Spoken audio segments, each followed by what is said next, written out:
Et si les plus grands défis de notre vie n'étaient pas des obstacles, mais plutôt des rendez-vous? C'est une idée assez audacieuse, hein? Eh bien, c'est justement ce qu'on va explorer ensemble aujourd'hui. On va se plonger dans C'est aussi ça la vie de François Lemay. C'est un livre qui propose, en fait, de changer complètement notre regard sur les épreuves du quotidien. D'ailleurs, le livre commence très fort avec cette citation de Paul Éluard. L'idée, c'est que si on est en train de parler de ça maintenant, ce n'est pas un hasard. Non, c'est comme un rendez-vous avec soi-même.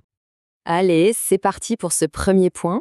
L'idée, c'est de voir les défis non plus comme des problèmes à résoudre, mais comme de puissantes invitations à regarder ce qui se passe à l'intérieur.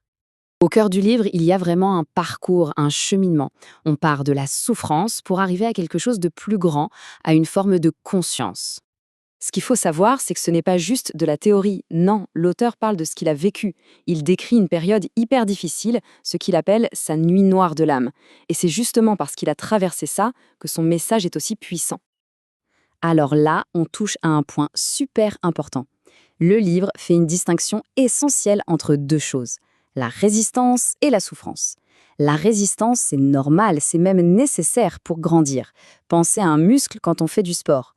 Par contre, la souffrance, c'est autre chose. Ça, c'est quand on se bat contre la réalité, quand on refuse d'accepter ce qui se passe. Et ça nous amène à cette citation géniale de Louise Hay. En gros, elle dit que la clé, ce n'est pas de s'attaquer aux problèmes eux-mêmes, mais à notre manière de penser. Une fois que ça s'est réglé, les problèmes, ils se résolvent tout seuls. Intéressant, non? Le livre explique bien ce cycle de création intérieure. Tout commence par une seule petite pensée. Cette pensée, elle va générer un dialogue intérieur qui va créer une émotion. L'émotion pousse à l'action, et l'action, elle crée notre réalité, notre énergie. C'est un cercle en fait. Bon, une fois qu'on a compris ça, on arrive à la première grande révélation du livre. C'est le fait que tout est en mouvement. Absolument tout. Rien n'est figé. Ni les bonnes choses, ni les mauvaises.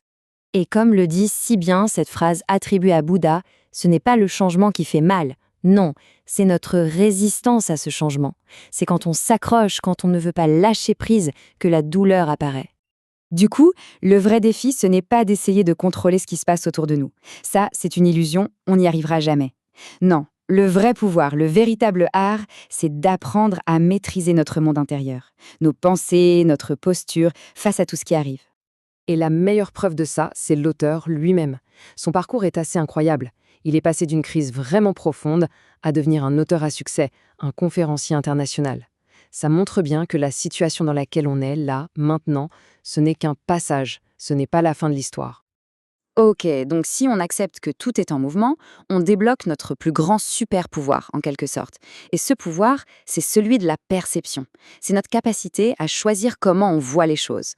Et pour bien comprendre comment ça marche, le livre utilise une image, une métaphore, toute simple, mais vraiment, vraiment parlante. La question fondamentale, la voici. À chaque instant, sur quoi est-ce qu'on porte notre attention? Alors, imaginez la scène. Il y a un coucher de soleil absolument magnifique. On pourrait choisir de se laisser complètement absorber par ce spectacle, de ressentir la beauté du moment, la gratitude, la paix.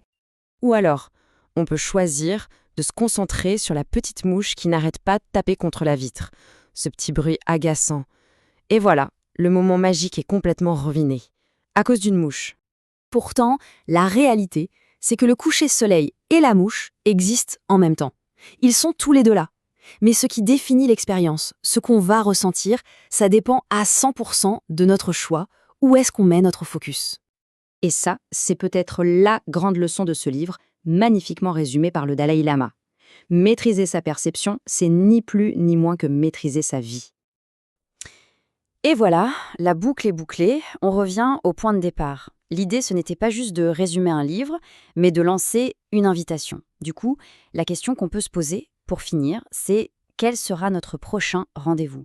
Notre prochain rendez-vous avec nous-mêmes